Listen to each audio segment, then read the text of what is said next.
Hi, this is the inaugural broadcast of What Would You Ask? A show that tries to tap into the wisdom of the community and get people helping people around the questions that are significant in their lives. My name is Rich Hasselback, and this is Dr. Tony Perez, the grand poobah of What Would You Ask? And we're here to focus on some of the questions that you've sent to the What Would You Ask website and to begin to answer them in this format as well. Richard, it's really a great opportunity to be here with you today and begin to discuss in an open forum the What Would You Ask site. We started over a year ago trying to tap in to the wisdom of the community, trying to find a mechanism, a way of having people help each other ask and answer life's questions. And here we are today with thousands of people coming to our website, whatwouldyouask.com. And everybody gets confused because they always want to throw in another W in there, but it's whatwouldyouask.com. And people have been asking questions, Richard, about their family, their children, their relationships. And it's something that we feel it's very important in our conversations to try to help people anonymously ask their questions and have the wisdom of our community. People who share a commonality and similar problems in their lives, because what really separates us a very small thread. The problems might be different, but there's so much that really is comparable to one another. So why don't we start, Richard? And we have been getting great questions on the website, and today we've chosen parenting and child rearing as a topic that we'd like to focus on. And one reader and visitor to the website, a woman aged 36, asks, how can you raise a confident child? Wow, that's really a tough one, Richard. Obviously, we've been watching on the news, and a number of people have been trying to address this issue with their books and their talks. What were some of the responses that we got on the site? We got one person answering the question, and it's a man, 27-year-old man, and he says confidence is contagious. If you are confident, it will most likely pass on to your child. So this guy is focusing on the role modeling aspect of child rearing, and he's saying basically confidence isn't something you give to a child. Confidence is something you show to a child. And it's all about how you behave around the child that matters. And Richard, how often do we look at parents and how they interact with their children, or how they act in public?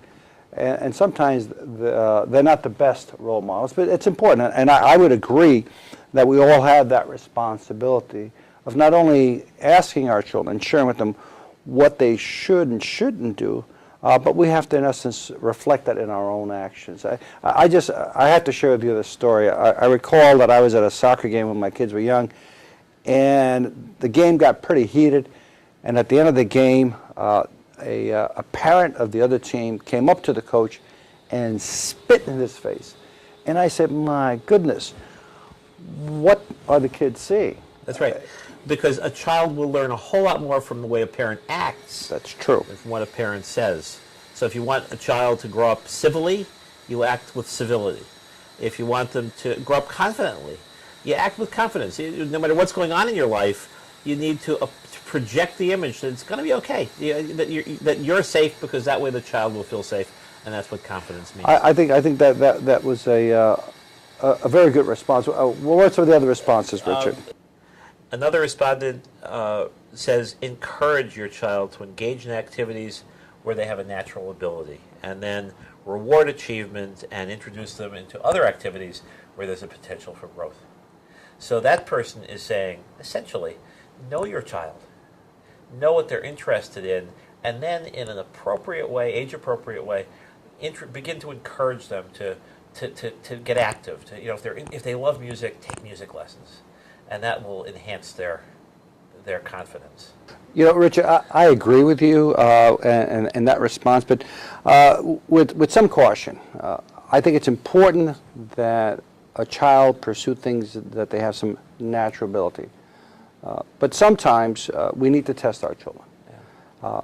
And I think that sometimes parents look for what's in fashion, what's in vogue, and trying to get their kids involved, not because they're going to enjoy it, but will that be something that will be looked at admissions counseling when they're going to go to a prep school or if they want to go to college, so that the parents have to somewhat remove themselves from that process, give the child space to explore those things that they enjoy, but also from time to time challenge them. I remember when one of my sons was in high school, and I always encourage the kids to try things. So one thing is to try it, and if you try it, you didn't like it, that's fine. But not trying at times, you really don't know where your interests or skills are.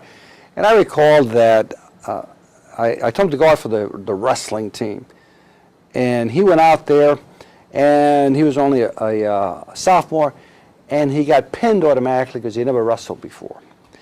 And then the following match, they pinned him against the captain of another team who was a senior in high school, and he got pinned again. And at one point he said to me, "Dad, I know you want me to try things, but this is not me. I'm not good at this."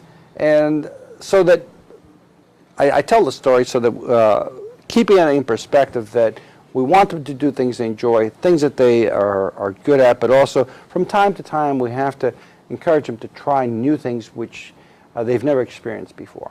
Well, and there's a balance there, I think, between encouraging them to try new things and to get involved and to learn from mistakes and from learning from not being the best.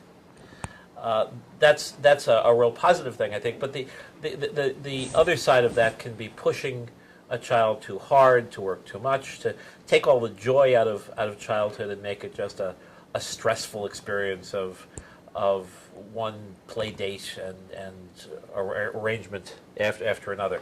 Richard, this has been a great opportunity for us to open this segment of whatwouldyouask.com and begin to discuss some of the questions that have been posed on our site and sharing publicly some of the responses. We've got thousands of questions, thousands of members joining on a daily basis and posing live questions. So I invite you to join Richard and I and watch the site. Ask your questions, but more importantly, share your wisdom to the community. Share that thought that you think might be a response that might help somebody else. So thank you very much, and we look forward to seeing you next time. Yes. Bye now.